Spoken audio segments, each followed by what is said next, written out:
Okay. Get rid of that. Okay. Okay, we are on Vav Chet. If one moves a cask from one place to another and breaks it, whether he is an unpaid shomer or a paid shomer, he must swear it. Swear. Reb Eliezer says, indeed, both must swear, but I wonder whether both can swear. If one hired laborers and ordered them to work early and late, in a place where it is customary not to work early and not to work late, he has no right to compel them. In a place where it is customary to give the workers food, he must give them food. To provide relish, he must provide relish. Everything must be done according to the local custom. It once happened that Rochanan ben Metzia said to his son, "Go out and hire laborers for us." And he went and agreed to give them food. When he came to his father, he said to him, "My son, even if you prepare for them a meal like Solomon's banquet in his time, you will not have discharged your duty toward them, for they are the children of Abraham, Yitzhak, and Yaakov. Rather, before they start work, go out and say to them, on condition that you have no claim upon me other than bread and beans." Rabbi Shimon Gamliel says he did not have to say it. Everything is according to the local custom. They may eat by virtue of the law of the Torah, one who works with produce attached to the ground at the time of the completion of the work, or with produce detached from the ground when the work is not yet completed, with something that grows from the ground. These do not eat one who works with produce attached to the ground when the work is not completed, or with produce detached from the ground after his work has been completed, or with something that does not grow from the ground. Okay, good. Okay. Mishna Gimel, Haya Ose biyadav, aval lo beraglav. So he's working with his hands. For example, he's all he's doing is processing things, but he's not working with his feet. For example, in the wine press, using his feet to crush the grapes. Or beraglav aval lo biyadav, vice versa. If he's just using one set of limbs, not the other. I feel a bit safe, or even if he's just working with his shoulder, right, and he's not using his hands or his legs, the work is being done primarily with his shoulder. He is still entitled to eat from the produce that he's working with. Okay, this is in contrast to Rabbi Yossi Bar Yehuda, who says, he says he has to be working simultaneously with his hands and his feet. Why? Because he takes the comparison to the ox to its logical extreme. He says we learn this whole thing is connected to the fact that you're not allowed to muzzle an ox when it's threshing, and the ox is working with all four of its limbs. So the same should apply to a human, that if he's not working with all four of his limbs, then the Torah doesn't entitle him to eat. But that is not the halacha. That's just an interesting opinion that that is not the halacha. Okay. Mishnah Dalet. Haya ose bateinim. So a guy is working in figs.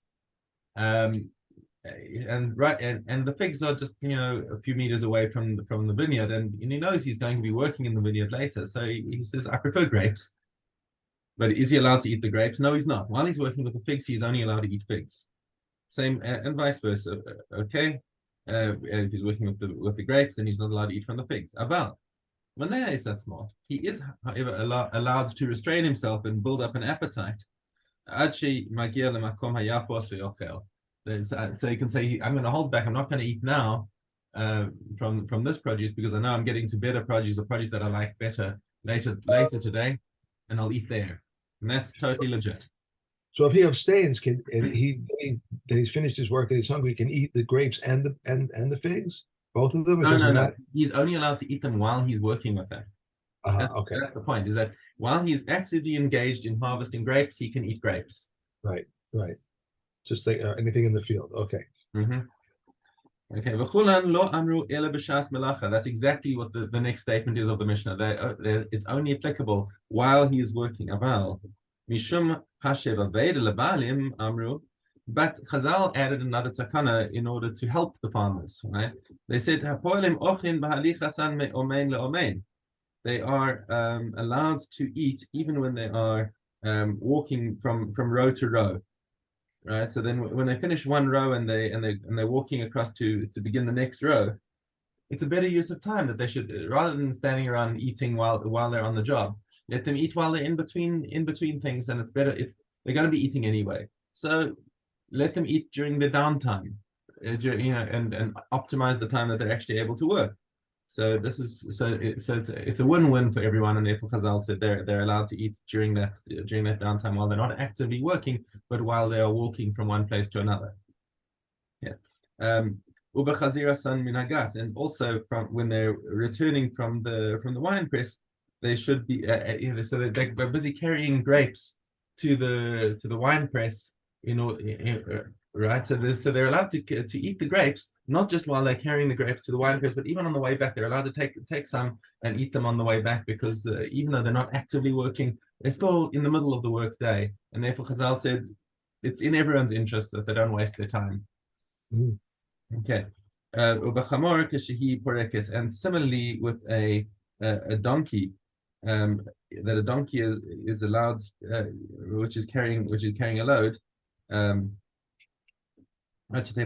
in other words, the donkey may eat from what it's carrying all the time that it's on its back until you unload it. What does that mean? So shall just that you're not allowed to take. So let's say you've got somebody who's a hired donkey driver and is carrying and he's carrying a load. He's allowed to feed the donkey from whatever it's carrying, but not. But it's allowed to. I'll actually take brackets. I'm not sure if I've understood this one correctly. Actually, what does the article say about the case about the donkey when it's unloading? And then it says,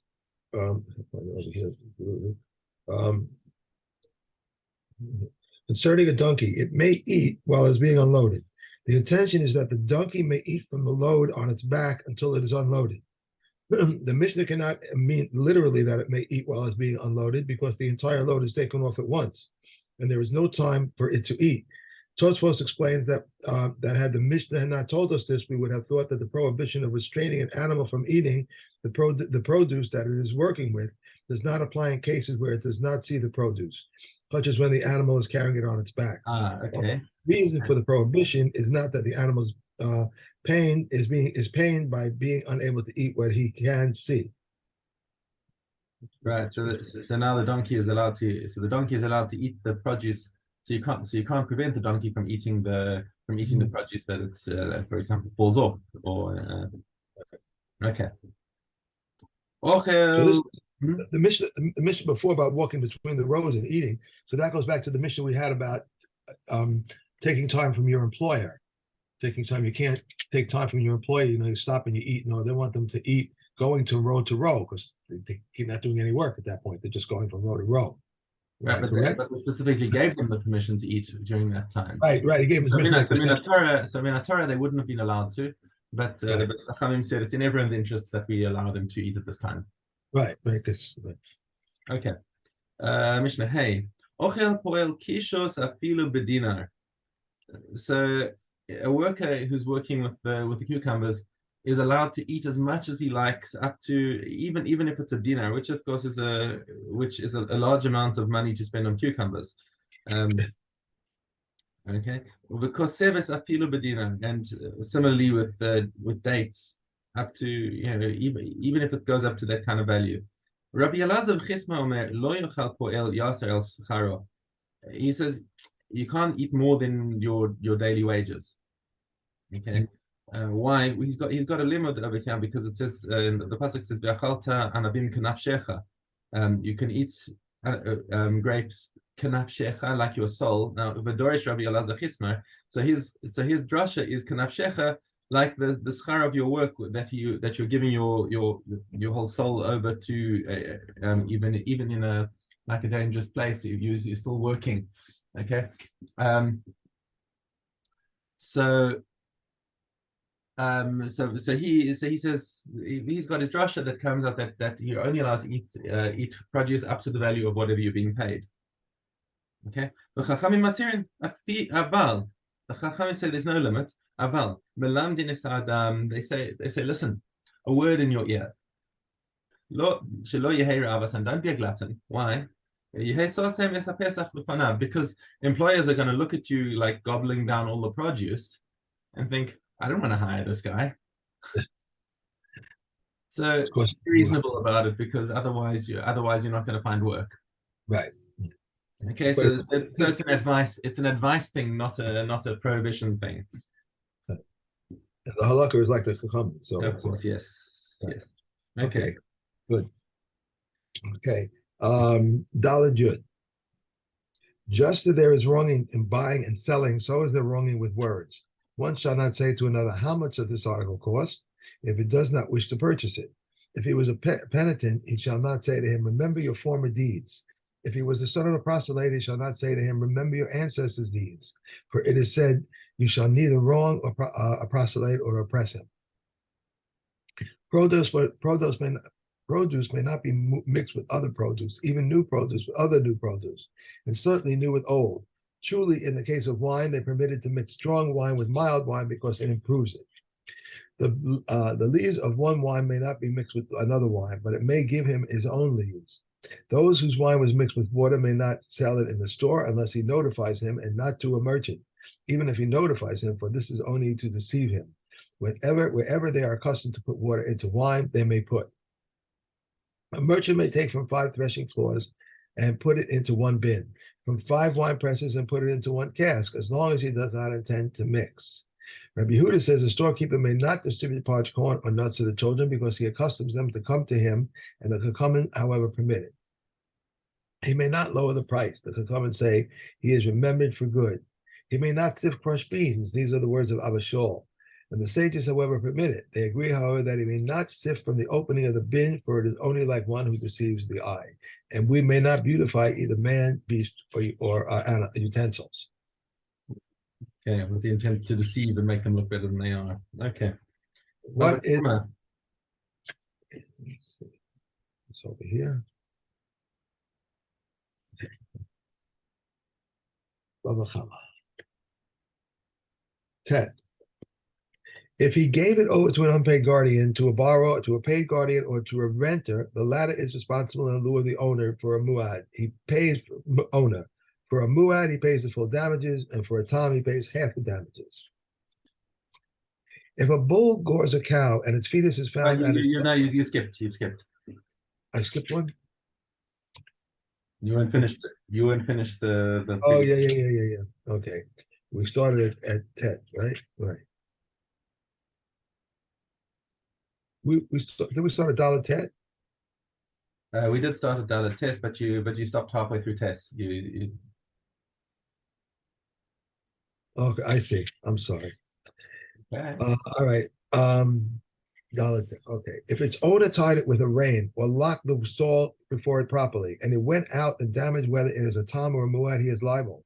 These are the words of Reb Meir. Reb Yehuda says the owner of a tom is liable.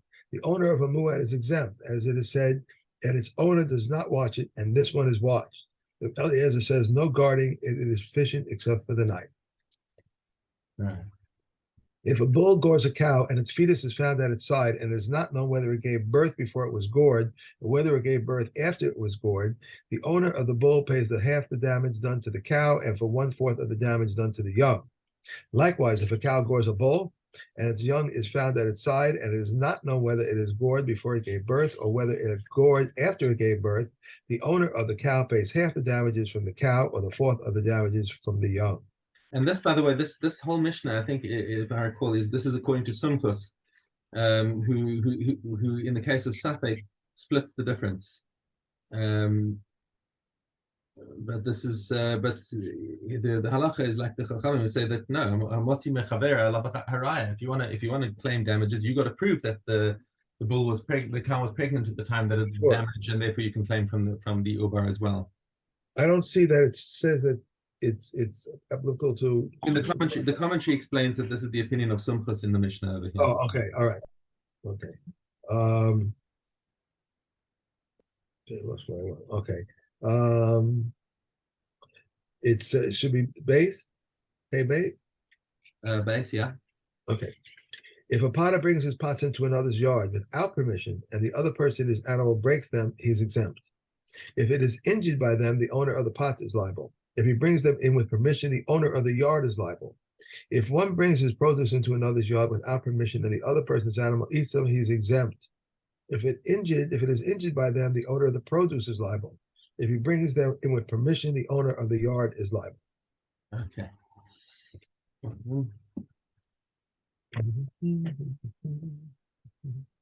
Nazir. Base. Mhm. If he said that this cow said, I am a Nazir if I stand up, or this door said, I am a Nazir if I open, Beit Shammai says he is a Nazir.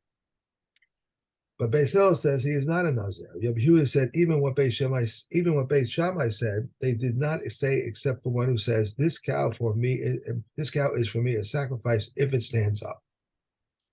They poured a cup for him and he said, I am a Nazir from it, and he is a Nazir. It once happened with a certain woman who was inebriated, and they poured a cup for her, and she said, I am a Nazir from it. The Chachamim said she did not intend it to other than to say, it is for me like a sacrifice. If one says, I am a Nazir on condition that I be permitted to drink wine or contract tumor from the dead, he is a Nazir and is prohibited in all of them. If he says, I know that this is Naziris, but I did not know that a Nazir is forbidden wine, he is forbidden.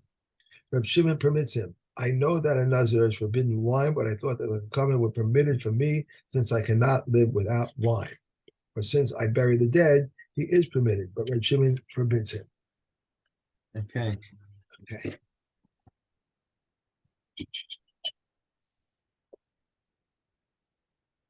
Yes. Test Dalit.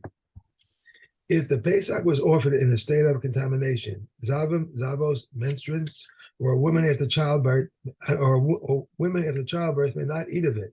But if they did eat, they are exempt from the penalty of charas. Reb Eliezer exempts them even from the charas due for entering the temple. What are the differences between the Pesach offering in Egypt and the Pesach offerings succeeding generations? The purchase of Egyptian Pesach was on the 9th of Nisan. It required sprinkling of the blood with a bundle of hyssop upon the lintel and upon the two doorposts and was eaten in haste during one night. But the Pesach of succeeding generations is observed all 7 days. Said, does that mean, let me just get this straight. Does that mean that the putting of the blood on the lentil and all that is all 7 days? Is that what they're saying?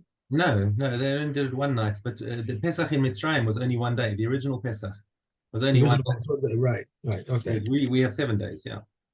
We got out pretty fast. Okay. Said Rabbi Yeshua, I have heard that the substitute of a Pesach is offered and that the substitute of a Pesach is not offered, but I cannot explain it. Rabbi Akiva says, I will explain. If the original Pesach offering was found before the slaughtering of the substitute Pesach, it must be left to pasture until it develops a blemish. Is then sold, and a peace offering is bought with its proceeds. And so is the rule regarding a substitution. But if it was found after the slaughtering of the substitute Pesach, it is offered as a peace offering, and so it is the rule regarding its substitute. Here's an interesting thing. You often find Mishnayos where Rabbi Yeshua comes and says, I've heard two contradictory things, and I don't understand. And it's like, why is Rabbi Yeshua so often asking these questions about these things that he's heard, and he just doesn't know where they came from? Right. So Rab Heber ties this back to the praise. Remember, what's the praise that Rabbi Yochanan ben Zakkai says about his Talmidim? What is the praise of Rabbi Yeshua? Ashrei Yoladato. Right, praiseworthy is the one who gave birth to him. Why does he praise his mother? Do you know? Because she gave birth to him? Not just because she gave birth to him, but because she used to bring him as an infant into the base midrash. Right. As a little kid, and so but basically, he grew up hearing the sounds of the base midrash, and probably he was a precocious kid, and he was like listening to what all these people were saying.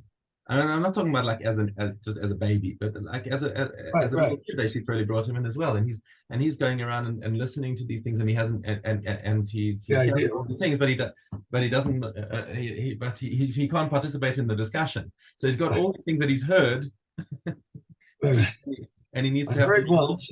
Yeah, I heard once. I do that all the time. So Zion. If someone designates a female animal for its Pesach offering or a male in its second year, it must be left to pasture until it develops a blemish and is sold, and its money is placed in a. Hold on. No. We were sorry. You were still in Pesachim, and we've moved on to Machshirin. Oh, okay. All right. So I finished. Am I right? Let me just make sure that I did put that in the right place. Yeah. So I finished 12. Okay. Yeah. So let me ask you, because I don't know this. I should know it. I should be embarrassed not to know this. Yeah. Pesach was only 1 year when they left Mitzrayim. It was one day, yes. One day, I mean. So what happened after that? When was the next Pesach? Was it the next year? They were in they had Matan Torah in 7 weeks later. Right. So then it So was as they had Matan Torah, they had the mitzvah of Korban Pesach. right. Okay. Right, and that was also the time when at that first Pesach, the Torah describes the first Pesach that they had in the Midbar, and there were some people who were Tameh, and they came and said, "Why are we losing right. Pesach?" And then they, yeah, right. I remember. No. Okay. They said we missed it. We told me we need something to to help us here. Yeah. My mind is working. Okay. Regarding a bowl into which a leak dripped, the water that splashes and that overflows is not included in the law of water is placed. If it took it in order to spill it out, Beit Shammai says it is included in the law of water is placed. Beit Hillel says it is not included in the law of water is placed. If he placed the bowl so that the leak would drip into it, the water is that splashes and that overflows. Beit Shammai says it is included in the law of water is placed, but Beit Hillel says it is not included in the law of water is placed. If he took it in order to spill it out, both agree that the water is included in the law of water is placed. Regarding one who immerses utensils and launders his garments in a cave, the water that comes up on his hands is included in the law of water is placed. But as for the water that comes up on his feet, it is not included in the law of water is placed. If Elazar says it is impossible for him to descend unless his feet becomes wet, then even the water that comes up on his feet is included in the law of water is placed. Regarding a basket that is filled with tumusin, and one place it in a mikveh, he may stretch out his hand and take tumusin from within the basket, and yet they are tahor.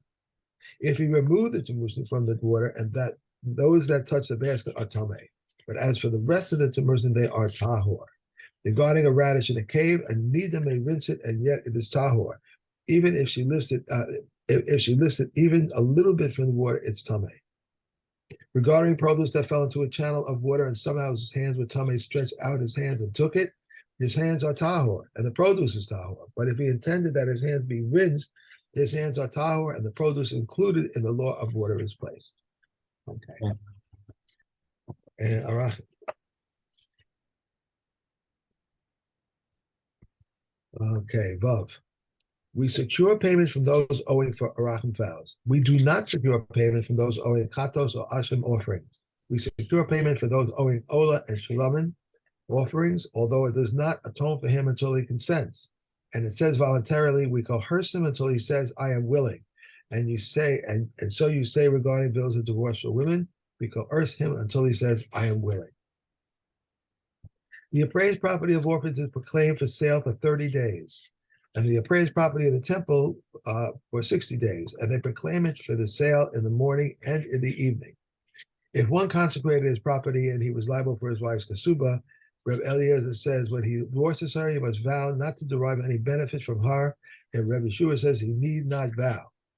In a similar vein, Reb Shimon ben Gamliel said also if there is a guarantor to a woman's ketubah and her husband was divorcing her, he must not vow to derive any benefit from her, lest he conspire against this one's property and take back his wife. If one consecrated his property and he was liable for his wife's ketubah or a debt to a creditor, the wife cannot collect a ketubah from temple property, nor can the creditor collect the debt from it. Rather, the one who redeems it on the condition of giving the wife her ketubah and the creditor his debt. If one consecrated property worth 90 manos and his debt was 100 manos, he adds another dinner and he redeems the property with it, on the condition of giving his wife a ketubah or the creditor his debt. Okay. And that's it. That's it. Good. Okay. Tomorrow you're gonna dive in second. I'm actually not 100% sure.